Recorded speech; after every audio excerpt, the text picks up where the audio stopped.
Next up on the podium, Ohio State headman Thad Matta seemingly just wins 18, 20 games year after year. The expectations high as always in Columbus. Let's head to D.C. and listen in.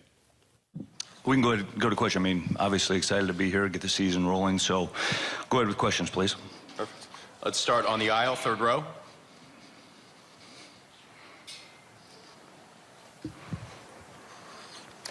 Thad, Adam Jardy, Columbus Dispatch. You've talked a lot about there being a new air around the program and about having a pretty enjoyable offseason. I wonder how that's translated to practice and what you've seen from the guys so far. Well, you know, I think that we've got a pretty good vibe right now in our program, just in terms of the mindset, the energy in practice, the cohesiveness. Now we're competing every day, but I think from the standpoint of you know, just making sure that we've got a higher level of maturity about us and a better understanding of what it takes to compete at this level. That's kind of been the biggest thing. But I do like where we are today. Let's go right next to him, third row. Coach Matt Brown, SB Nation. I know Ohio State added a few players a little bit late in the recruiting cycle in the last class. Are you planning on redshirting any of them for this season? You know, too early to tell right now. You know, I really like what the new guys have brought. You know, just simply they're doing what they're supposed to do. They're embracing their roles, and each guy brings something a little bit different to our team that I really like. I don't know, you know, just yet what we're going to do in terms of that, but you know, in my mind today, I think all of them can contribute in one way or another. Let's go fourth row, left-hand side. Jeff Rapjohns, Pigs.com. Brian Colangelo, NBA executive, has been an executive year a couple times, said a lot of guys in his position no longer look at positions 1 through 5. They look at guards, wings, and post players. Are you starting to think that way, and do you see that mentality trickling down to college basketball or not? Yeah, I do. I think from the standpoint, and I laugh, a friend of mine, Jay Burke, and I were talking the other day, and how when I came in the Big Ten 13 years ago, you know, most programs had like 2 bookends down in the post, and it was very common how everybody played. And, you know, we, coming from Xavier, where we used like a stretch 4, we kind of brought that to the Big Ten, and just basically it was out of necessity. It's all we had, and we used Matt Sylvester and Ivan Harris and those guys. And I think you look at how the game has changed. You go back to 2 years ago, it was sort of revolutionary when Golden State and Cleveland were in the playoffs, and it was like, whoa. You know, what position is anybody on the floor right now? And everybody seemed to be interchangeable. And I think you're seeing more and more of that in the college game.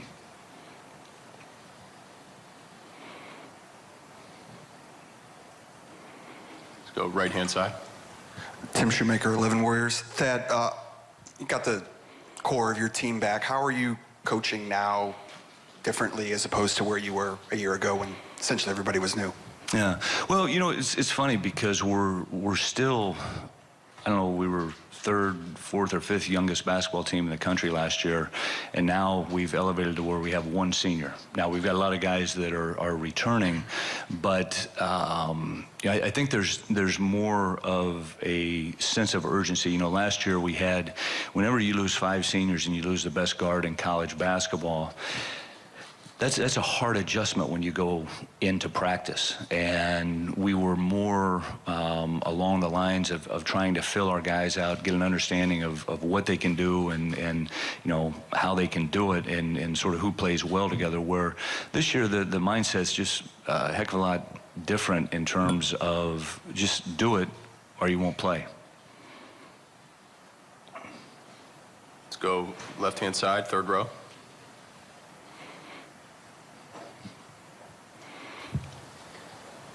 Coach, after several players transferred out of the program recently, are you and your coaching staff changing the way that you evaluate future recruits or change your recruiting strategy to prevent something like that from the future? Well, yeah, I think that you constantly are analyzing recruiting. But the one thing that I've found in recruiting, however long I've been recruiting, 20, 25 years, whatever it is, I've never had two recruits go the same way in terms of the process of the recruiting. You know, it's like I told our guys when we started the season this year. I said, hey, somebody may transfer. I said, it's an epidemic in college basketball, but you look at the top 50 greatest NBA players of all time, one guy transferred out of the top 50. And I think that there's a commitment level, and you know who that was? It was, yeah. And he technically didn't transfer, but I think from the standpoint of you got to get guys that are got both feet in and are committed, because as a young player, you're going to have more bad days than good days at the beginning. And if you're looking for the door, if things don't go your way, you're probably not going to be the type of player that you want to be. And I think right now I like the guys. I think we got guys that appreciate this university, and not saying those guys didn't, but I like who we got in the program today.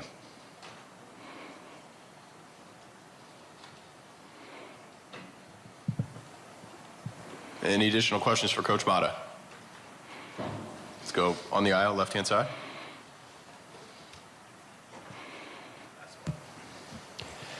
Thad, you had said before the season that you wanted Mark Loving to play like a senior this year, not shy away from the moment. I wonder, when you look back on the guys that you've coached, who do you think has done that? Who do you point to as maybe an example that has played like a senior? Ooh, boy, I tell you what, I know I got to get off here, but I would start with Tony Stockman, Brandon Foose-Cheatham, and Matt Marinchak my first year here. When you go back to those guys, you go to the second year of J.J. Sullinger, Terrence Stiles, Matt Sylvester, Jaquel Foster. I mean, those guys, in my opinion, exemplified how you want seniors to play. And we've had guys throughout the course of their career that I think have done a tremendous job of that, in terms of understanding, like, hey, you better be burning the candle at both ends, because it's going to go out shortly. And hopefully, getting back to Mark, he understands that. And he's had some great moments at Ohio State, but we need him to play like a senior, and every night he's got to be as consistent as he possibly can. That's all the time we have, Coach. Thank you and good luck. Thank you.